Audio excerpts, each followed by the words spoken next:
Hi, buddy. Or actually, Wandro. Jeff, I'm on the phone here, or on the phone. I'm on a video here, kind of talking about the topic you mentioned about swearing, um, and offensive, harsh language and all that, and what's offensive language, and really this fits into the whole diversity inclusion, right? Or not diversity inclusion. It fits into inclusive language, which is the buzzword of 2022, and that's what it is, isn't it? I mean, 2021, 2022. Inclusive language has become a big thing, right? So, because of certain types of cultural words that have, you know, black and white lists or master slave, all those that come out of colonialism, right? Um, Colonialism cultures. So I get a cough here, but I'm dealing with my cough after bronchitis. The and so I thought this I just going back and looking at some of the posts I tagged and I didn't get to answer, so I'm kind of going through them, doing them all today. I'm sure I have them all today right now, and so I'm hitting several of them at the same time here. So that's why you're getting two of them for you. But I thought that your post was really interesting about cultures are a huge factor in how one uses language. Totally agree. And how you make say things in public and not totally agree. I mean, look at Trump, right? Trump is just one great example of that. He just said everything in public, just on a public platform. But he said things that you'd hear on the street, but you'd never think that you put on a political platform. But he did it, and it worked in the United States, but it wouldn't work elsewhere, right? I made actually a video about that. My understanding work with Americans video series, my book, and I did one specific on Trump, and I explained him. Not that I'm a pro-Trump person, but I just analyzed him, the way he speaks and stuff, the way he does things. It's just really interesting, and it actually worked in America, but it doesn't work in the rest of the world, right? Or not for Europe. That's for clear, very clear. Because I just heard, I spent the past 5 years trying to explain Trump, how he works, not because, just because of watching how he does things, right? And being a multicultural and multilingual person, I analyze this, right? I'm a linguist. I'm a field linguist on top of it. So, sociolinguist and field linguist. So, I mean, this is what I do. I analyze things and then I explain it. And then the whole thing of inappropriate language on TV and radio and the whole law, the U.S. code thing that you brought up about whoever. Oh, yeah. So I keep coughing. I'm taking medicine to get rid of this, but it's the way it is.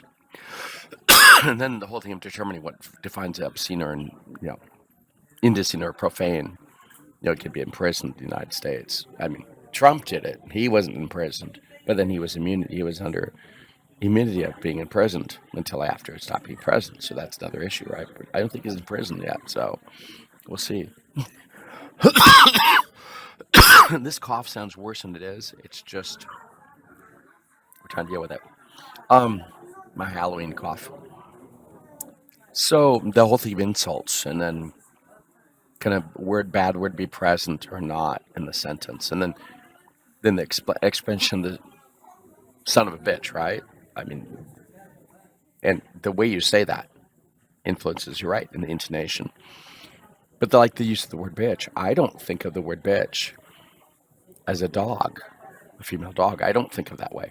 I only think of it, and it is in the dictionary, but it's one of those words that kind of has disappeared in regular vocabulary. I mean, there are French words in French too that, as a near native speaker of French, I have words that I've never associated with the real meaning, or I know that they exist in the dictionary, but I don't associate with that. I associate with the word that they're most frequent, the phrases that they're most frequently in, right? So,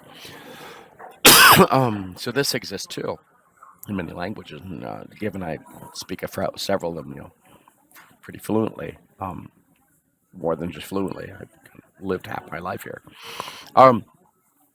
So there are words that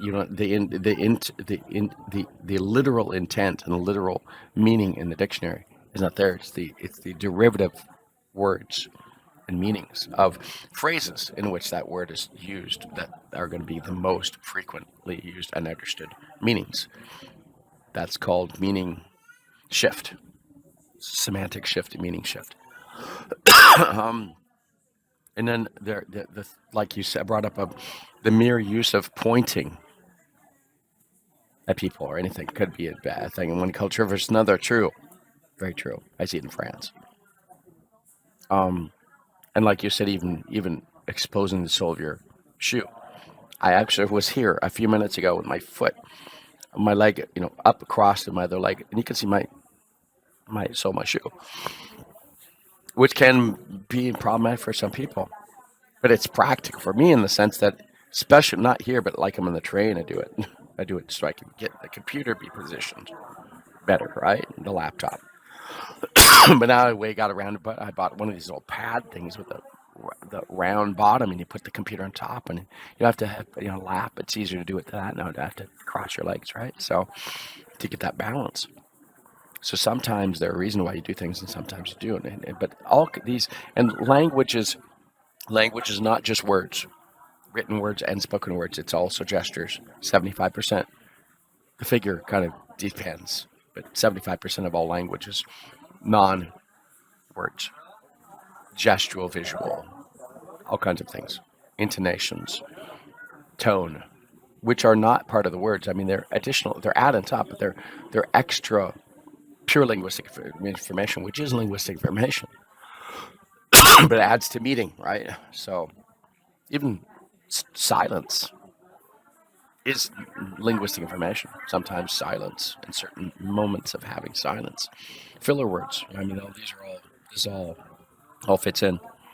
I'm really sorry for this cough. I'm doing everything. I take medication to get rid of it, but it's kind of tough. The way to get around is not talk for like 2 weeks, right? But then I won't get anything done. I got all these ideas I gotta address, or I won't be able to sleep at night if I have all these ideas and I can't get them down, right? And writing is just too long. So, um, so I'm kind of going through and mention a few of these things in your thing, and I want to kind of bring up what I think is important here, or in my response, my opinion on it. And in a world of increasing diversity, and let's say language, inclusive language, right? Because this is where the big problem resides right now. It's the big thing. We haven't even touched the scroll. We have not even scratched the surface of inclusive language with a few keywords, right? Not even touched it. Gender is the whole thing. I made a whole specific video just on how we can avoid the whole diversity, inclusion debate on gender by just talking about markedness. We'd avoid this whole debate. But convincing people to do this is the tough thing, and I explain why it's hard to do it. So look up my video on that, on diversity inclusion, the debate on on markedness, something like that, up on my YouTube channel. But we haven't even scratched the surface on the inclusion, the language. I can't inclusive language. We keep having different meanings of this thing or different names for this, right? But so what are the lines that one should never cross in your culture? And since I've lived in two countries, one for half my life and the other one for half my life, and worked with lots of other countries, in a lot of international projects, and a lot of different things on a daily basis. So I mean, you kind of get sense of these things, and that's why I do a bunch of my videos on. I have a whole series of videos on working with the French, working with the Germans, working with the Americans, working with the Chinese, working with the Indians from India, working with the Africans, working with the Caribbeans. I've got a whole series of these where I deal with certain kinds of things, of value systems. This comes down to value systems, right? Which are never right and wrong. They're just further away from or closer to your own value system, which is the tough thing, and it causes conflicts. So this all really fits into this whole thing. Just makes sense. So swear words. I mean, it kind of depends on the subculture, right? So I've seen people on LinkedIn or Facebook where they'll say, "Hey, look, I was in the military, spent 20 years in the military, and you hear swear words all day long." So they use swear words all the time because it's just how they fits in that subculture. Whereas I have two siblings in the Army, or Army Navy, who never tended to use swear words around family, right? At least I don't recall as adults. But my brother did start in as a soldier, right? Just a private. So enlisted. And my brother-in-law came in as an officer with a master's degree. So I mean, these are different things, right? But it's true, the one who goes to boot camp and goes up the whole thing, you got to deal with that, right? And that's the culture of that. You can see lots of movies about military about that. The person comes in, an officer comes at a higher rank, and so there's a whole kind of cultural thing there, subcultural thing too, and all that goes along with it. Probably didn't help either that the officer that my brother-in-law came in is a chaplain, so there's a religious kind of influence there too, so that kind of influenced a lot. But I think that's really interesting here as we're talking about, when's appropriate, not appropriate, and I think one thing we need to keep in mind here is that word lovers, and I speak a lot about word lovers, word nerds, word lovers. Sometimes we call us wordsmiths. They're very sensitive to words, right? So really, I think the most offended people about the use of language and words are the word lovers, which are really a small portion of the population.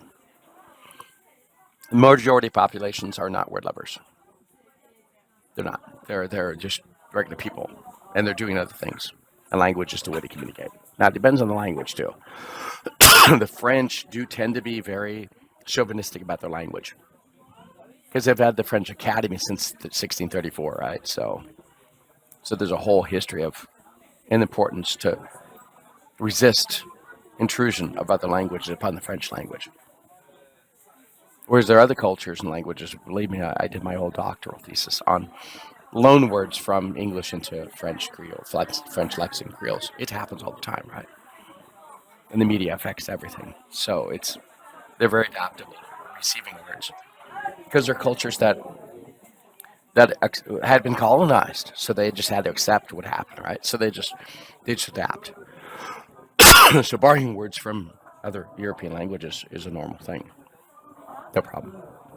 But a language that is dominant and doesn't want to have other influence will resist it and then force you have to always invent new words in that language, even though the words exist in the language, just because that language, the dominant language, has never had influence before, but it actually has, because French language had a lot of words that came from English into French. many centuries, right? So, sorry, Mom. My breathing is kind of the way it is, but I'm actually okay. Just, I get these coughing fits from time to time, and it's happening right now at 3 o'clock in the afternoon. I didn't have this earlier. So, but I do remember while I was doing my bachelor's degree in French, and I was living in a place that with lots of international student stuff. And there was a couple of guys that came from France that were just students. They only came and stayed for a couple of weeks. And we talked a lot. And the two guys said to me that we're just students, high school students. And they saw that I spoke French really well because I was doing my bachelor's degree in last year, my final year of that. And we always spoke in French during those 2 weeks. But they started asking me if I knew the swear words. I said, no, I don't know swear words. They said, well, you better learn them because you get to France, you're going to hear them all the time, and you're going to have to know what it is, and someone's going to hit you on the top of the head if you don't. They're going to pop you on the top of the head if you don't know the words, right, because you're not going to understand what they said. And I kind of laughed at that, but then I came to live in France the next year, and there are lots of words in France, in French, that are used, like the word mayor. It's a very common word. Whereas the equivalent in the United States is like, I'm not going to say it. It's so much worse. And they do have other words in French to attenuate, lower the meaning of it. But we have a lot more in English to attenuate the meaning, right? Of the F word, the S word.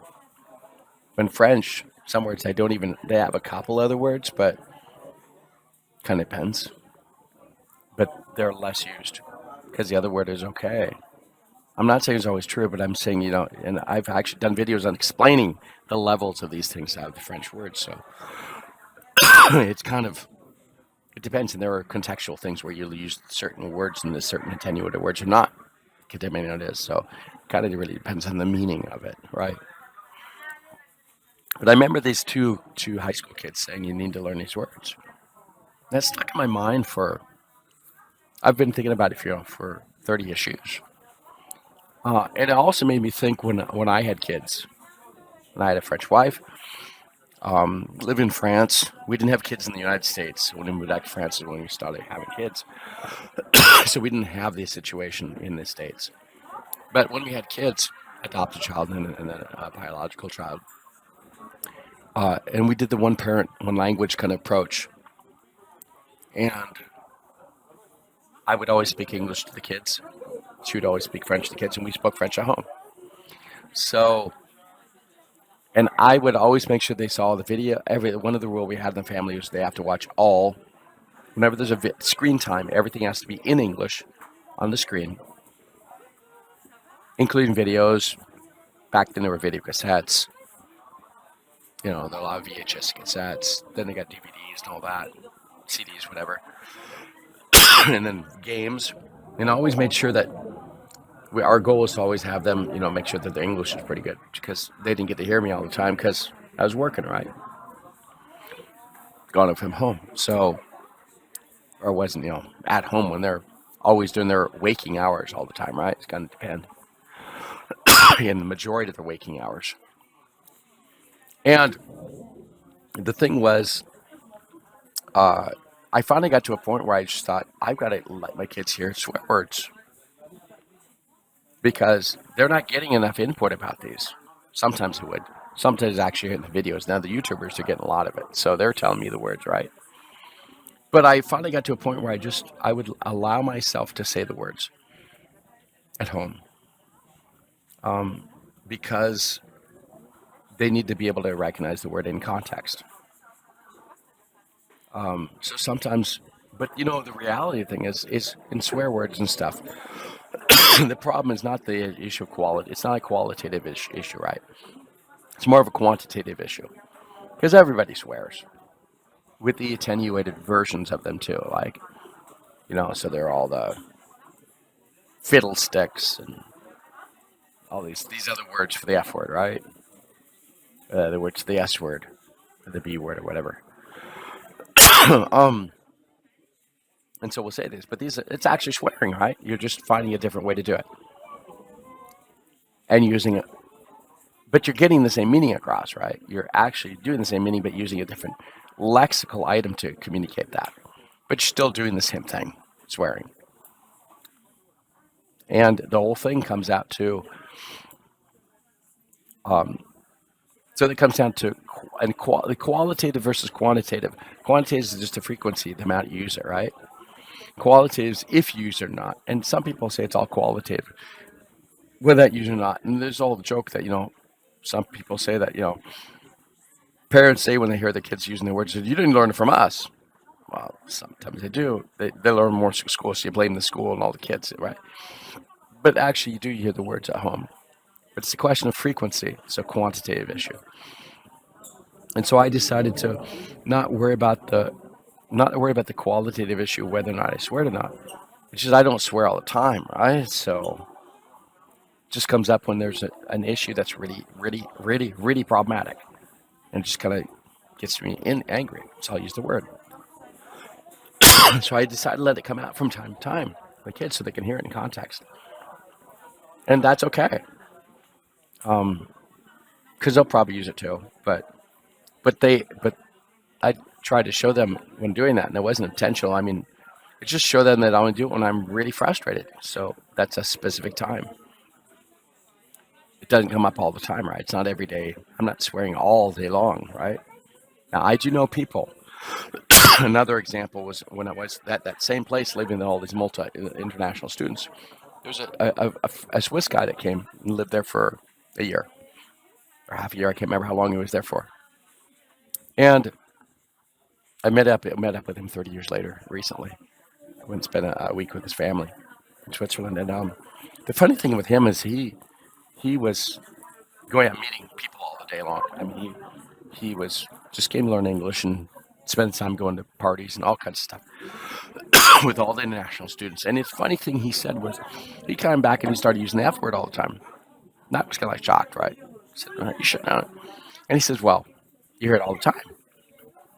And sometimes he would be using examples where you could hear it every third word, right? It's inserting the F word all the place. He says, oh, you can hear these people, international students, all the time because they're picking up the stuff, right? They're picking it up and using it. It's a lexicon that you kind of pop in here and there, right? Because you can insert it. The funny with the F word is you can insert it as a noun, as a verb, as an adjective, and as an adverb. You can use it in all positions. I mean, you can use it's a word you can put anywhere, right? And it works. It totally works. So it's the fun thing about that word is that it's totally flexible grammatically. Semantic meaning is pretty clear. But the funny thing was that he was showing me that I learned a lot about the linguistics aspect of that word by thinking about the use of it and how he was using it, how his friends were using it. It was true because it's a word you can use everywhere. And and that's in the student population is okay. International student population, you hear it all the time. But then you start getting to more elite populations, suburbs versus downtown in America, right? You're going to hear this difference, the qualitative aspect of it. And so it's and you can hear this in all elite kind of situation, all elitism situations, where it's the popular people, the plebes, they're the ones that use these words, right? Or the military, right? And it's kind of funny that we all use it. We just, like I said, attenuate it with other similar sounds. It's words that start with the same letter, alliteration, that have the same amount of syllables as the original word. But it tries to attenuate the meaning, whereas you're still doing the same thing. So, I mean, I'm going for over 20 minutes here and trying to explain a very complex topic that could be this thing of a book, right? It doesn't help that I'm coughing, but the Halloween voice kind of helps that. But I think this is a super interesting topic. I think that we're up for a lot of things to discover with inclusive language as the years go by and come on. I think we have not even started, like I said, scratch the surface of the topic. And it's going to get bigger. It's going to grow. It's going to become huge. And how we deal with this thing. And if we try to put laws down things to make people conform, they're going to rebel. I made a whole other video about rebellious things and viewpoints and all that. But this is, I think this is really key to languages everywhere. I've got a whole video about language oceans. We talk about data lakes, and I talk about language data oceans because we're swimming all day long. So I got some videos about that to talk about it in my video book about quality. But I think that this is we will come to it's going to grow, but again, it depends on how bothered you are about words, and word lovers are bothered by use of words, and non-word lovers, military people, for example, and people in non-elite positions. I mean, I see this all the time. You can hear by the vocabulary and stuff. And it's okay. There's no difference. I mean, it's just people, right? You can see here with their I want to say socioeconomic status, but that's what I call it is. You can see people that I do field work. I've spent a lot of time in restaurants. I listen to people, right? So I can hear where they're from and hear. Really interesting, and so that helps me helps me improve the way that I try to communicate things. And there are times when you circle off, you you partition off or compartmentalize your language depending on certain populations that you're addressing to, right? If I'm giving a talk to a conference talk in a nice big conference, I'm going to use certain vocabulary or vocabulary I won't use, right? Unless I want to be very provocative, which I can do at times, right?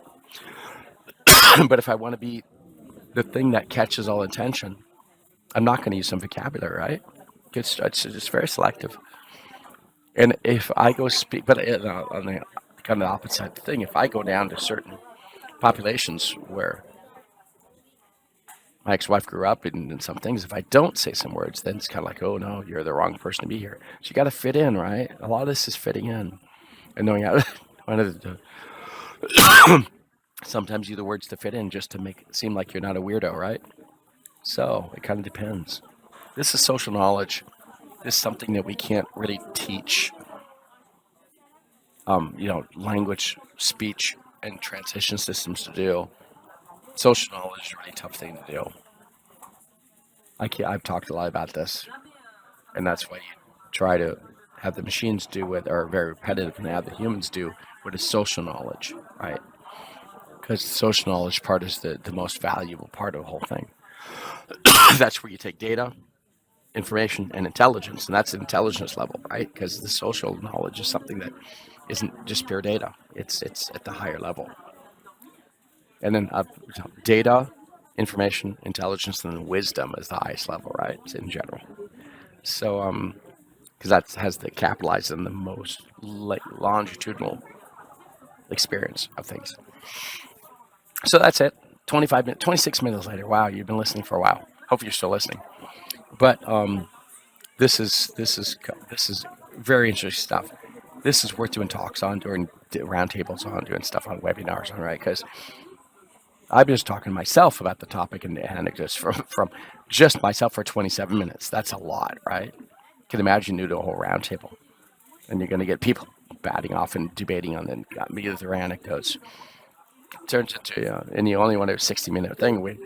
You can't have two people talking for 30 minutes each, and you already got that much stuff, right? So that gets interesting. So hope it's interesting. Leave the topic, my response, and hope you listen to the whole thing.